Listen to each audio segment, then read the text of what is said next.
Mais là, pour une fois, être en face à face, avoir une personne qui pose les bonnes questions, qui renvoie, ça fait drôle. Personnellement, ça fait drôle.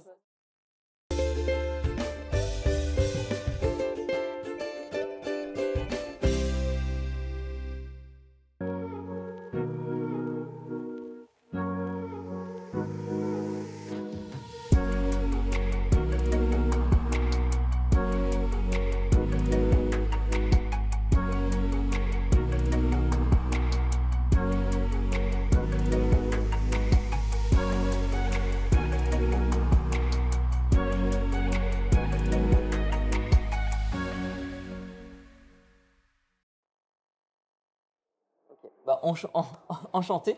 Moi, c'est Jonathan. Benoît. Benoît? Benoît, oui. Ok. Enchanté, Benoît. Donc, du coup, t'es là, t'es venu. C'est la première fois que tu viens ici Alors non, pas du tout. Je viens au REC assez régulièrement. D'accord. Je connais son organisateur, Willy, où j'ai D'accord. participé à des événements avec lui. Donc du coup, on se connaît. Du coup, dès qu'il organise le REC, j'ai quasiment ma place que Ok. j'imprime Ok. le jour même de la billetterie. Ok. Bon, du coup, là, t'es en terrain Ah, je suis en terrain connu, oui. connu et habituel. On est à la maison. Quasi. Quasi. Ok. Et donc, tu connais déjà, tu as déjà fait des entretiens épistémiques ou tu n'as jamais entendu parler de Non, ça? du tout. Enfin, je fais des personnellement, dans mon métier, je suis journaliste spécialisé dans les télécoms. D'accord. Donc, je fais des interviews, mais je suis de l'autre côté de je suis de l'autre côté du micro. D'accord. Interview écrite Mhm. ou radio. Ok. Donc, Ok. du coup, c'est bien d'être pour une fois de l'autre côté. Ok. Eh ben, alors, si ça te dit, Oui. je peux t'expliquer très rapidement un petit peu le principe Ouais. des entretiens épistémiques, comment ça fonctionne, très brièvement. Mhm. Et ensuite, ce qu'on pourra faire, c'est essayer de voir ensemble s'il y a un sujet à propos duquel tu souhaites qu'on échange, et puis on se lancera là-dedans.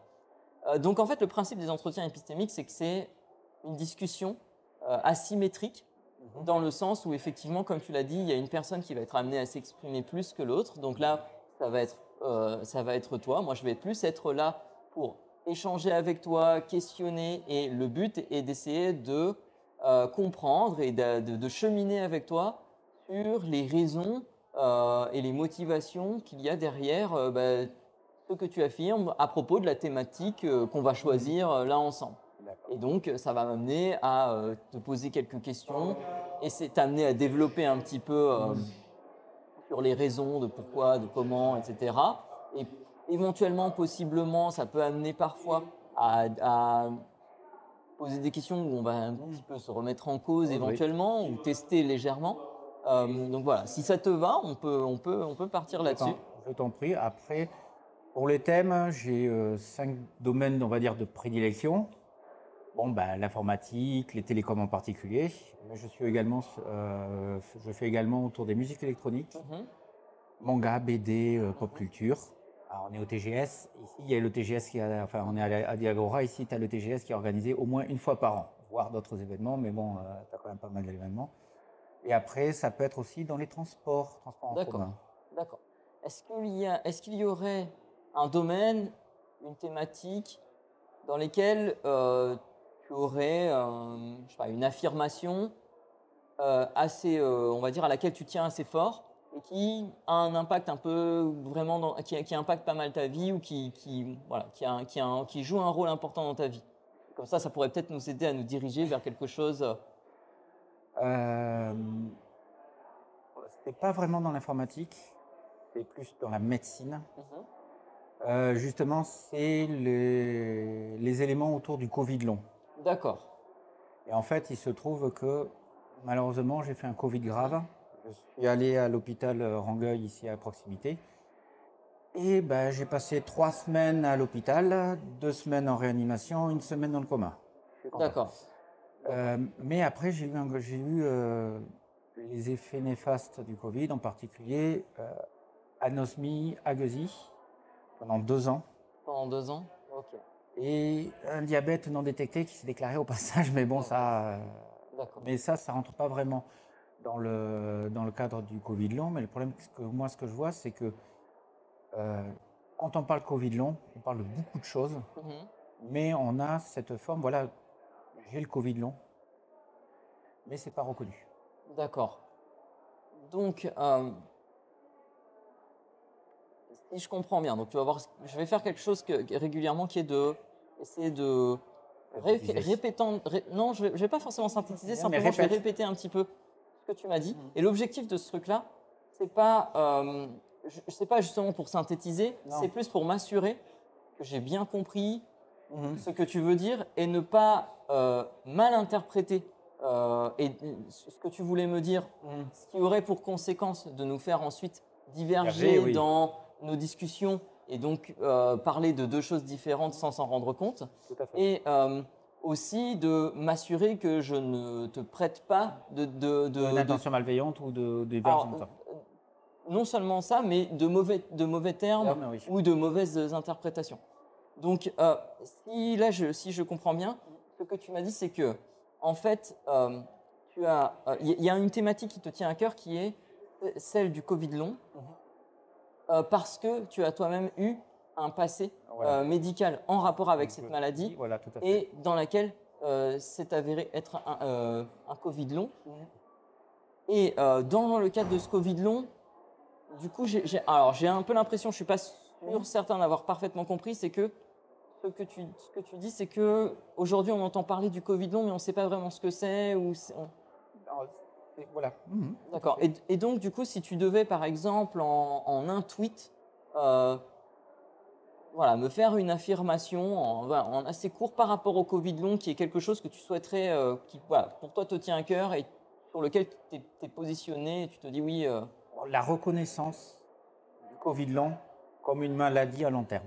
D'accord. Donc, et j'imagine bien sûr qu'aujourd'hui, ton problème, c'est que la reconnaissance est manquante, c'est ça? La reconnaissance est manquante. En fait, c'est pas qu'elle est réellement manquante, c'est que simplement, comme on n'arrive pas déjà à déterminer exactement ce qui rentre dans le Covid long, parce que on peut très bien avoir des problèmes pulmonaires, on peut très bien avoir le diabète en fait partie, on peut très bien avoir aussi les agueusies anosmiques qui sont vraiment typiques de ceux qui ont le Covid long, mais c'est voilà, ces pathologies qu'on met dans ce terme photo Covid long, c'est vrai que quand je prends mon cas, c'est plutôt bien portant.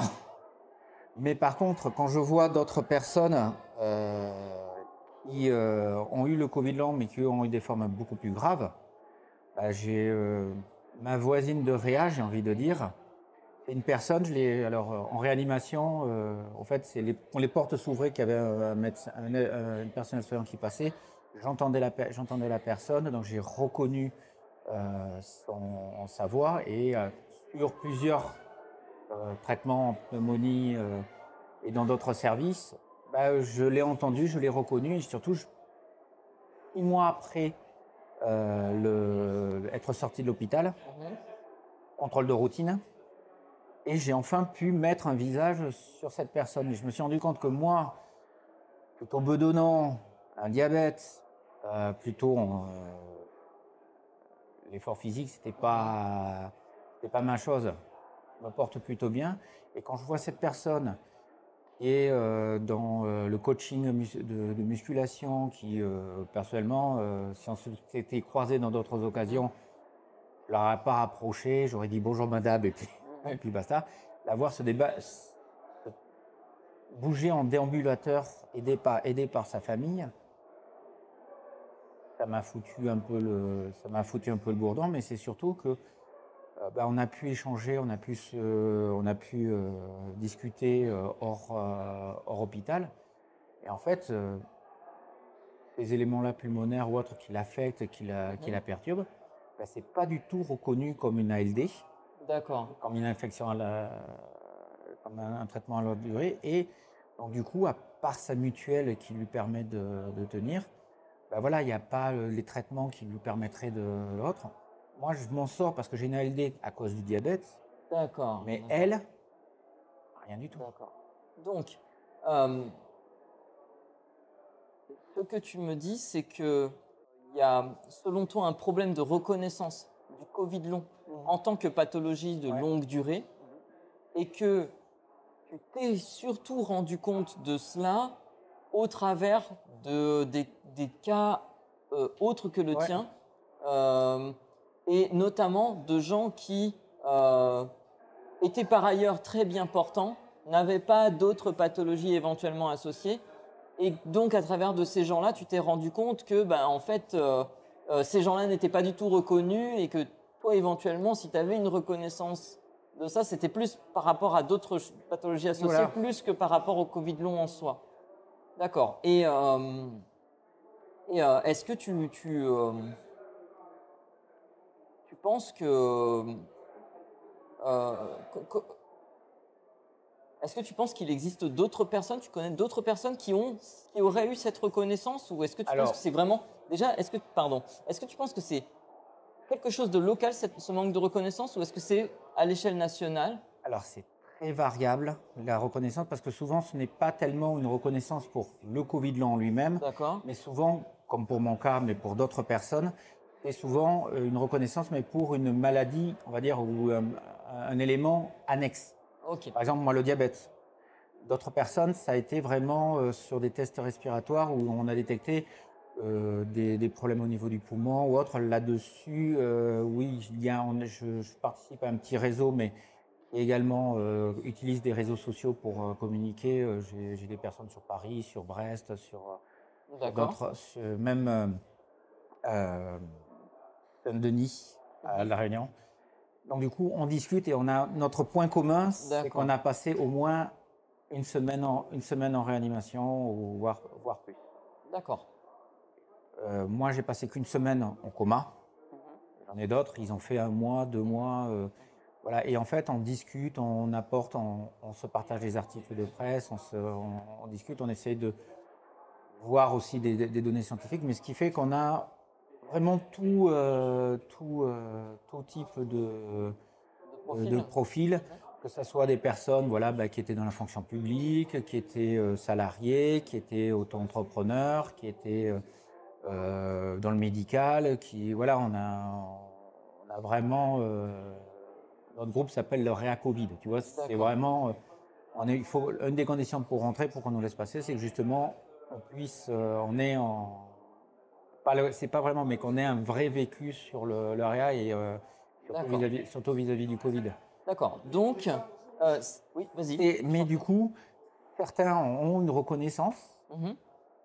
même ils arrivent à obtenir cette reconnaissance avec, on joue un peu sur le fait du Covid, mais c'est pas vraiment sur le Covid long en général. D'accord, d'accord. Et Donc, pourtant, il faut une sorte de traitement parce que l'anosmie et la gueusie, ça se traite pas. Moi, ça fait 2 ans que j'ai encore des difficultés à différencier des goûts.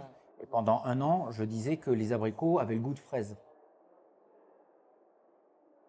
D'accord. C'est un peu, voilà, c'est alors en même temps personnel et en même temps, j'essaye aussi d'aider d'autres personnes qui ont un peu le même vécu que moi, mais qui n'ont pas eu on a eu de tout. On a vraiment eu D'accord. de tout.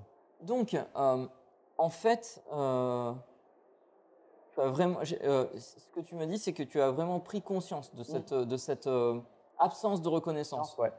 D'un côté, au travers de ton cas personnel et au travers de gens, de cas que tu connaissais personnellement directement, mais que par ailleurs, tu fais partie de réseaux d'échange entre patients qui Mm. souffrent de. Patients ou personnes proches de patients, parce que j'en ai encore certains qui sont encore au tube. Donc, D'accord, pour d'accord, aller sur l'ordi, c'est sans les vitres et ils voient rien. Donc, d'accord, du coup, d'accord. ce sont des personnes qui sont. Et, et donc, au travers de ce réseau Mm. qui semble être assez vaste et couvrir au moins Bah, le territoire j'espère. français, euh,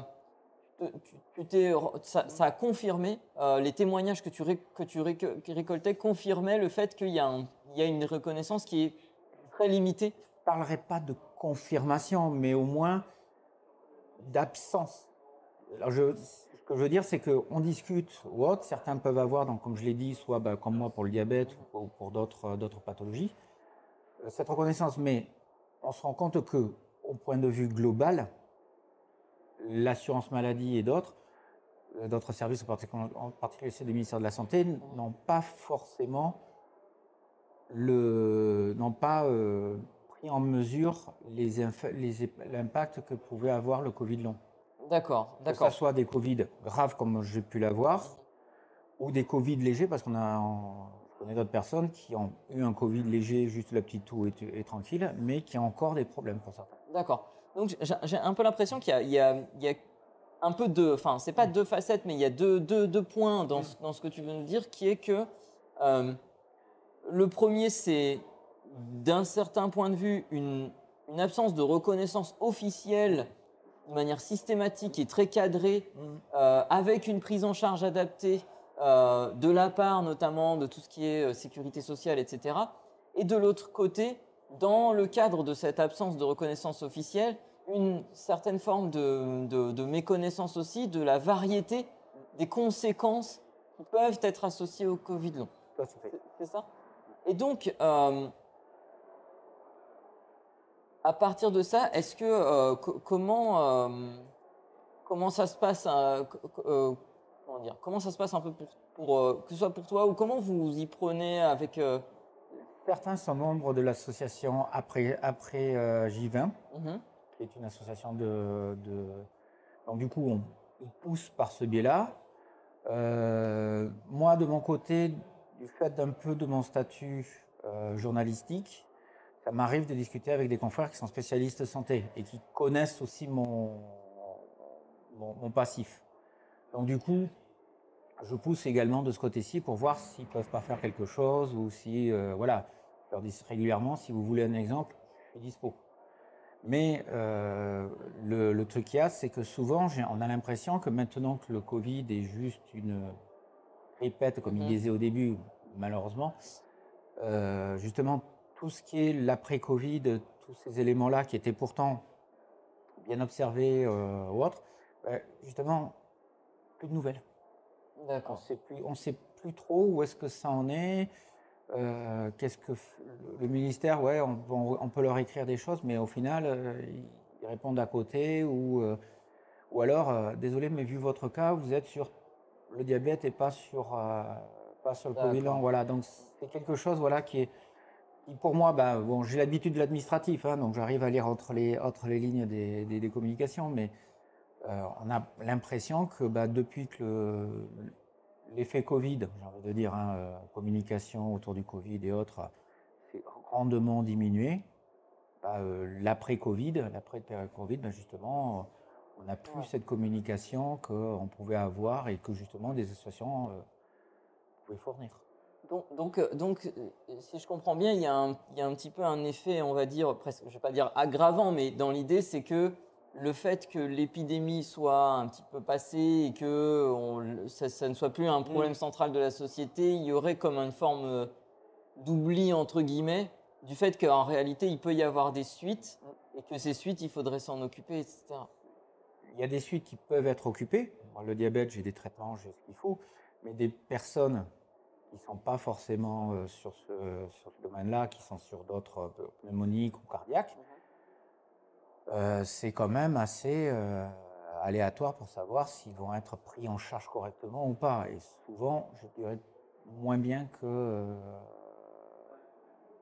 d'autres. Et la question qui me vient par rapport à ça, c'est est-ce que selon toi, c'est une problématique qui est purement, on va dire, je vais la qualifier d'administrative, mais l'idée c'est de se dire c'est purement quelque chose en lien avec la sécurité sociale et ses process de reconnaissance et d'identification de pathologie, ou est-ce que c'est quelque chose qui est euh, plutôt ou aussi scientifique, c'est-à-dire est-ce qu'il y a quelque part un manque de reconnaissance ou d'identification claire du Covid long en tant que pathologie en soi?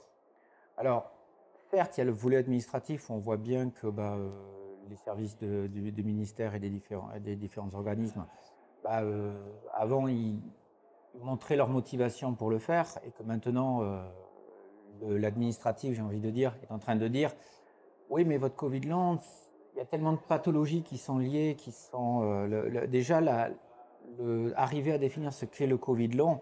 Je reconnais qu'il y a tellement de pathologies, tellement de cas que bah, c'est vraiment difficile de le dire. Pourtant, il y a un point de référence, c'est avoir eu au moins d'avoir eu le Covid.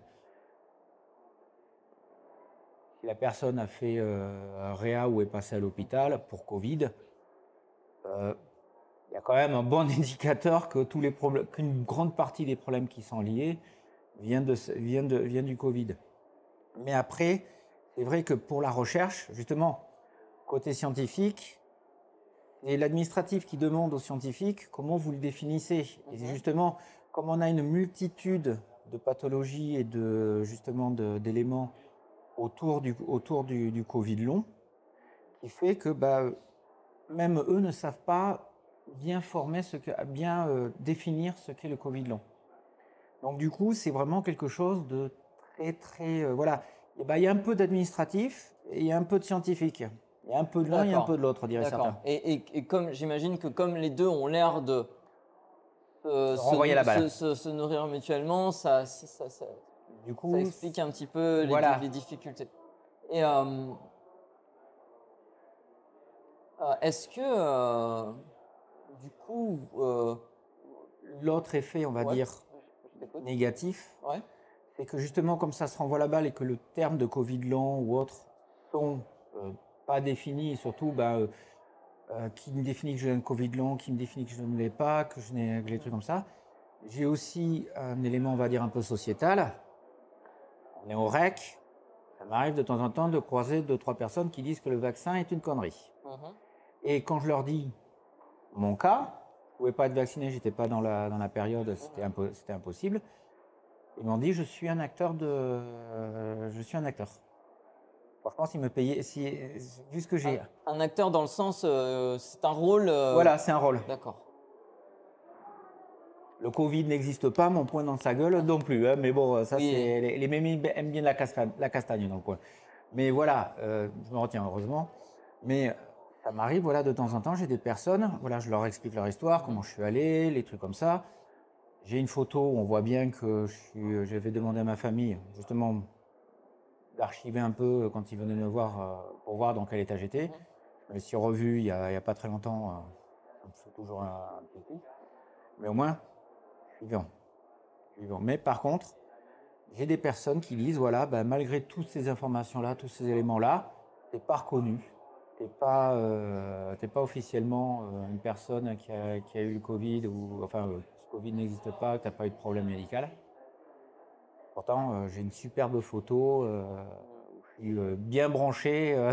Oui, donc en fait, ce que tu me dis, c'est que ce qui rajoute à ça, c'est qu'il y a d'un côté, on va dire, le corps plus médical et scientifique, qui semble avoir une difficulté à correctement identifier, dessiner les contours de cette pathologie et donc du coup dire voilà, vous êtes Covid long, maintenant c'est un diagnostic, c'est clair, c'est net, c'est précis. De l'autre côté, le côté administratif qui lui aussi a du mal et donc parfois par bonne malchance, si je puis dire, on a une pathologie associée qui fait que du coup, on va quand même bénéficier d'une certaine forme de prise en charge, mais que dans tous les cas, elle ne sera pas idéale parce qu'elle n'est pas dédiée à cette entité pathologique. Voilà. Et de l'autre côté, aussi des gens qui se refusent à reconnaître même la nature même de la maladie type Covid, etc. Et quand ils ne reconnaissent pas le Covid, ils ne reconnaissent pas non plus le Covid long. Ils ne vont pas reconnaître le Covid long par effet de banc.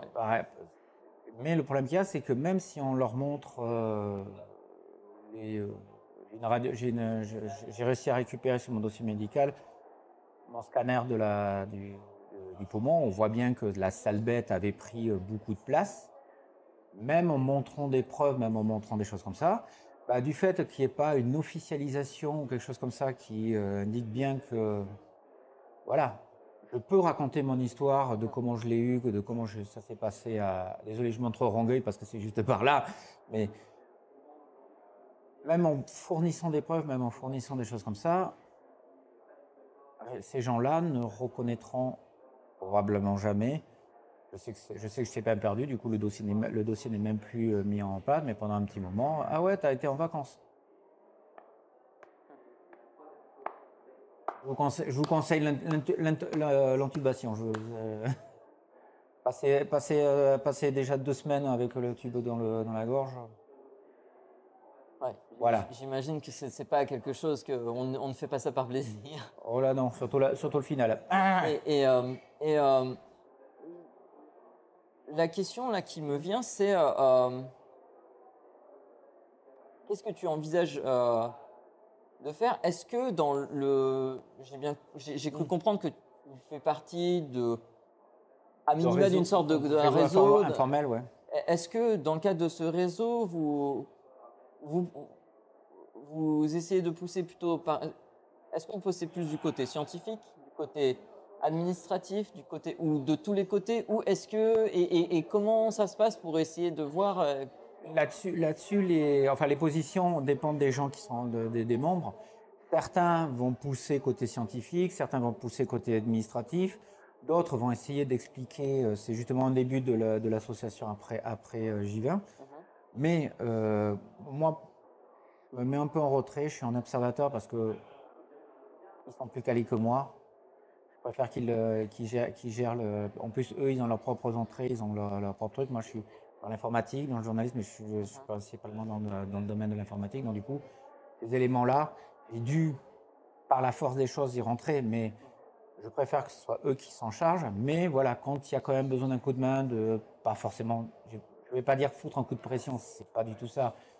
Mais quand il y a besoin de justement quelqu'un qui a l'après-Covid, qui ont vécu un Covid grave ou des trucs comme ça, je me propose de moi-même pour expliquer ce qui s'est passé, pour montrer. En plus, c'est médical, donc il n'y a aucun souci. Mais je préfère donner par l'exemple, par l'éducation, que réellement foutre un coup de pression, parce que c'est le meilleur moyen de braquer les gens, c'est le meilleur moyen de bloquer la chose. Mais le problème qu'il y a, c'est que entre d'un côté l'urgence qu'on a eue pendant les deux années Covid et la situation actuelle, j'ai plus l'impression d'avoir un laisser-aller que réellement.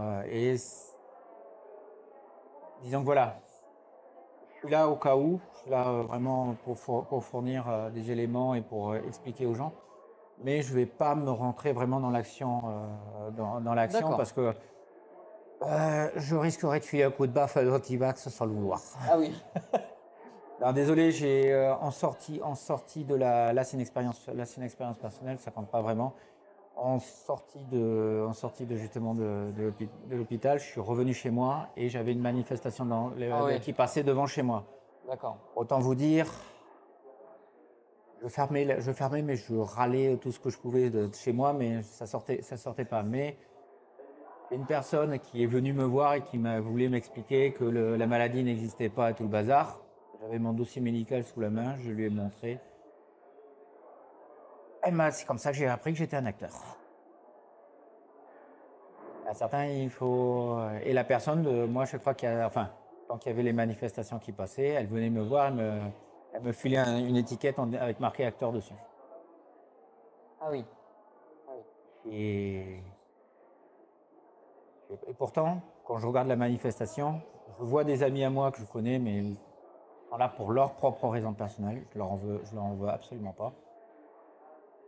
Mais ils ont quand même été choqués de voir la mamie me caler l'étiquette acteur. Ça fait drôle. J'imagine, ouais. Et surtout, ils n'étaient pas au courant, je ne les avais pas encore mis au courant de la chose. Et donc, du coup, ils ont vu voir l'acteur et ils m'ont demandé qu'est-ce qui s'est passé, tout le bazar. Et quand je leur ai montré les éléments, là, par contre, eux, ça ne les a pas trop fait changer sur le vaccin.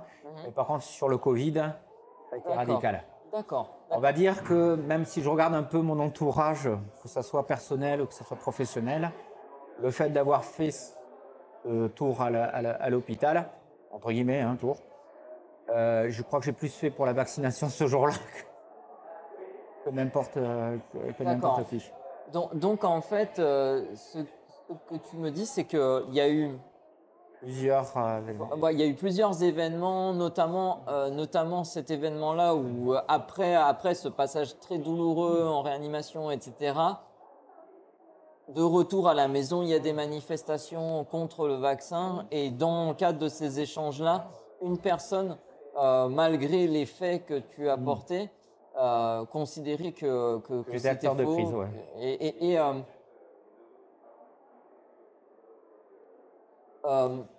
qui est intéressant, c'est que j'ai l'impression que dans ce que tu m'as raconté, il y avait d'un côté des gens que tu connaissais un petit peu par ailleurs et qui, sur la présentation de ces faits, ont à minima reconnu la pathologie, entre guillemets, et que c'est juste cette autre personne-là qui, elle a vraiment même été jusqu'à nier ça. Ouais. Euh, et est-ce que c'est ça est-ce que c'est ça qui t'a vraiment motivé à t'investir ou est-ce que c'est Ben, l'un dans l'autre, c'est-à-dire à la fois, j'ai envie de dire que ces personnes-là qui nient, quand ils nient le Covid, ils nient également le Covid long, les personnes qui sont dans ce cas-là. On va dire c'est à la fois justement de donner de la prise de conscience aux gens et en même temps c'est de l'affect pour des personnes qui ne sont pas de mon entourage immédiat ou qui peuvent l'être et ou que je vois en difficulté et que je me dis et que je me suis dit je suis passé par la même épreuve qu'eux. On n'a pas eu le même résultat, mais par contre ils ont encore besoin d'aide tandis que moi ça va quand même un peu mieux. Mais je connais leur histoire, je connais comment ça se passe pour eux, pour l'avoir vécu dans ma chair et en même temps ça permet de justement se dire, ben voilà, j'ai une expérience, j'ai un acquis. Est-ce que je peux le transmettre à des personnes, même si ces personnes sont réticentes à le faire? Et justement, des entretiens face à face qui, désolé, la personne en face, on va dire le plus borné des deux, et pourtant elle m'a traité de borné, hein, elle m'a traité de borné. Le plus borné des deux n'était pas celui que l'on pense. Mais voilà, j'ai à la fois découvert la bienveillance, vraiment même si c'était hors famille, même si c'était voilà, hors cadre d'amitié, et j'ai aussi eu la méfiance et la colère, et surtout le rejet par des personnes qui, voilà, d'accord. ne voient pas, voilà, Donc en fait, il y a à la fois de deux volets l'altruisme dans ton. et Voilà. de l'égoïsme et de l'altruisme en Ouais. même temps. D'accord, d'accord. Intéressant. Intéressant. Désolé, j'ai fait résumer à ta place. Je suis désolé. Non, non, non, c'est très bien. On est dans un échange. C'est de la déformation, désolé. Non, on est dans un Voilà. échange. On est dans un échange asymétrique. Si tu as une formulation que tu estimes plus concise et plus efficace à me proposer, je la prends avec grand plaisir. Ce n'est pas mon. Au contraire. Est-ce que je peux à ce moment-là te poser une question? Alors, je pense qu'on est là, on arrive à la fin de notre échange, donc oui, on peut se permettre tout ça. Je peux tout à fait, avec grand plaisir, répondre à ta question si j'ai une réponse. Voilà, si tu as une réponse. Mais comme ça va être une demande d'avis, c'est souvent ça c'est justement quand tu vois ce que tu connais, quand tu as ce que tu connais, et quand tu vois par exemple les expériences que j'aurais, l'expérience que je peux t'expliquer, que je t'ai montré, enfin que j'ai eu. Est-ce que toi justement, est-ce que le fait d'avoir un Covid long, certes pour l'instant mal identifié, mais est-ce que ça vaut le coup de le faire prendre en charge par la collectivité, enfin par la communauté? En fait, j'ai pas, moi personnellement, de réponse très claire, même si en fait, j'ai une réponse spontanée qui me dirait oui. Cette réponse spontanée, je me dirais oui parce que le Covid long, j'en ai déjà entendu parler, parce que après J20, personnellement, j'en ai déjà entendu parler, et que donc du coup, voilà, c'est quelque chose qui semble flotter dans l'air et qui en plus, j'en ai pas entendu parler, moi personnellement, de la part de gens qui ne faisaient que donner leur avis, mais de la part de gens qui sont entre autres en lien avec le domaine scientifique, et donc du coup, j'aurais tendance à me dire, ben, voyons ce qu'en dit la science. Si la science effectivement identifie qu'il y a bien quelque chose, enfin, c'est quelque chose qui a été quand même, il me semble, assez véhiculé par les scientifiques, qui est de dire bah, ce virus est inconnu et donc on n'en connaît pas non plus nécessairement les effets à long terme. Donc à partir de là, moi l'idée me semble pas déconnante. Après, je n'ai pas le niveau d'information qui me permettrait à titre personnel de complètement m'engager, etc. Mais en revanche, je trouve intéressant justement cet échange qu'on a eu à propos de ça, pour savoir un petit peu, ça permet de savoir aussi comment ça se passe. Et puis, bah, voilà, d'échanger un petit peu sur comment les choses sont prises et comment quelles sont les problématiques actuelles dans ce cadre-là. Et donc, je vais en profiter, si ça te va, pour faire un sorte de petit récapitulatif de notre échange. Et comme ça, tu vas pouvoir me dire, eh bien, si c'est conforme à ce est-ce que c'est conforme, et me corriger, me reprendre en cas de besoin. Et aussi, ensuite, ce sera aussi l'occasion pour toi de me dire comment s'est passé notre échange, comment on a, comment tu as vécu tout ça. Donc, en fait, on a discuté au départ très rapidement de ta venue au REC, pourquoi tu as l'habitude de venir, etc.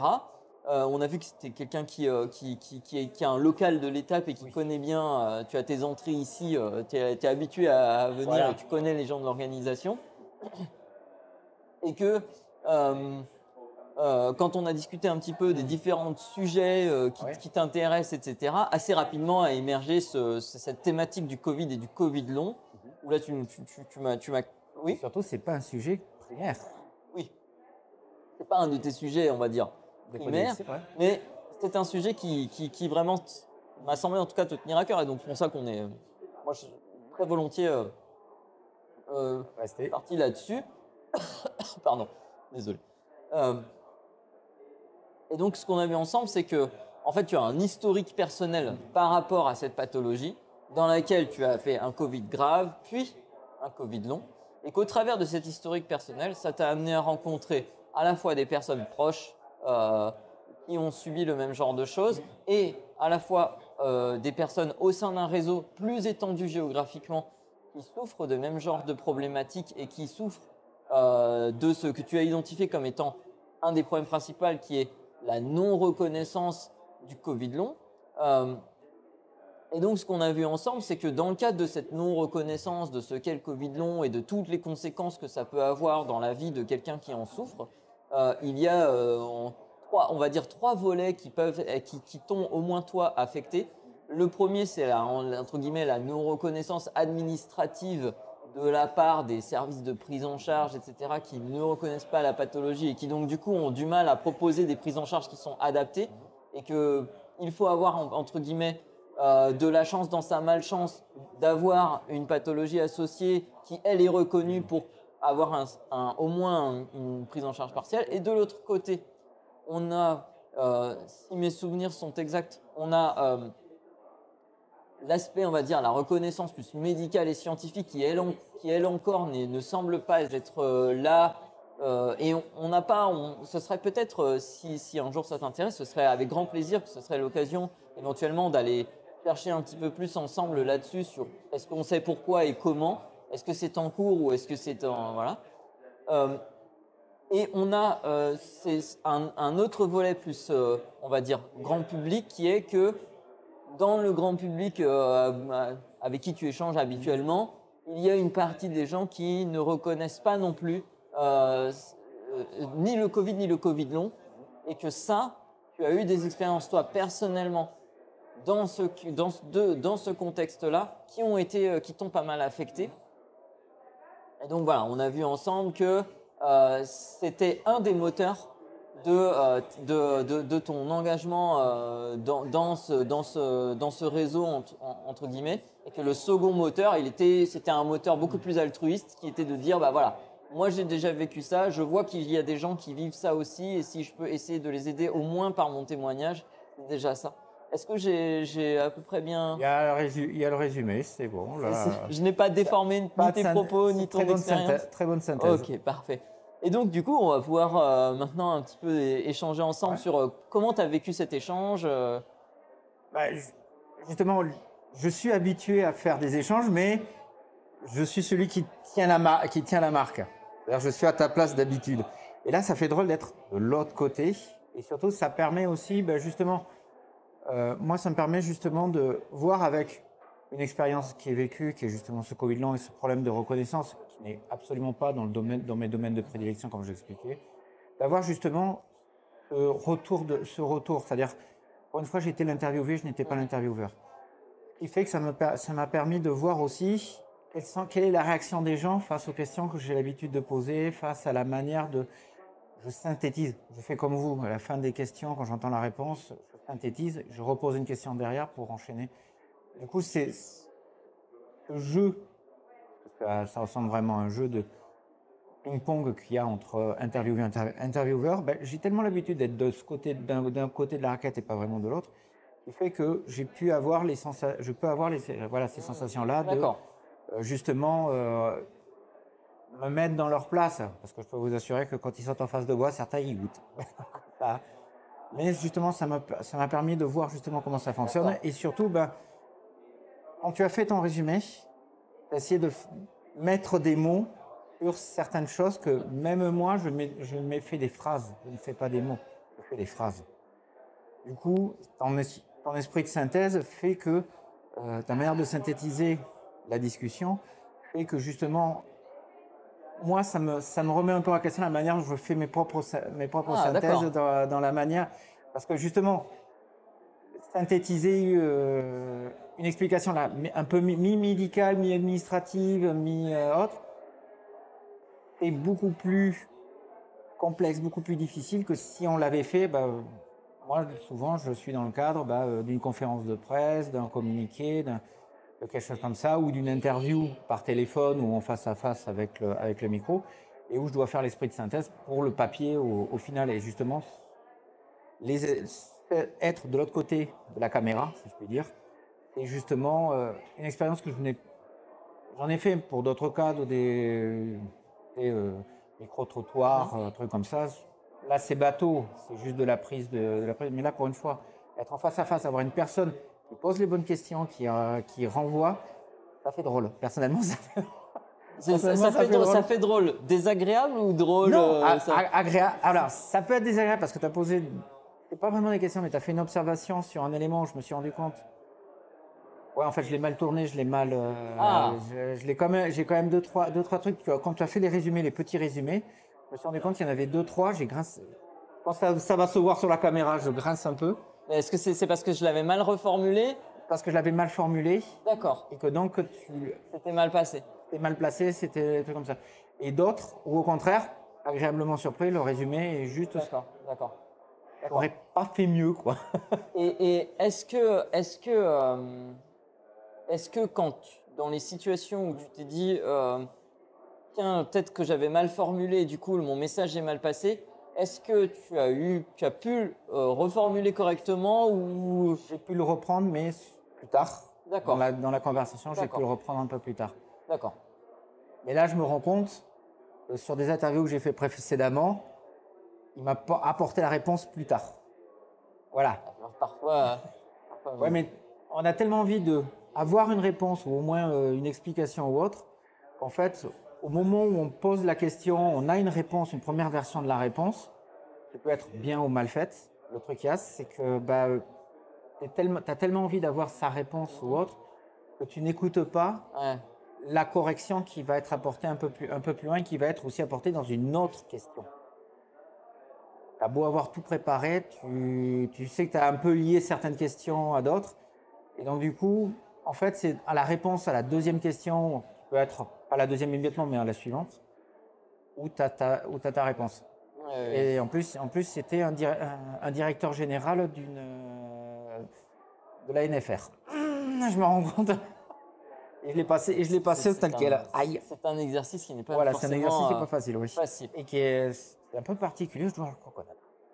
En tout cas, merci beaucoup à toi. C'est très sympa de discuter avec toi. La prochaine fois, essayez de trouver des rouges. Là, parce que ça fait franchement penser à complément d'enquête, les fauteuils comme ça. Non, mais vous inquiétez pas. Merci bien. Hop là, oui.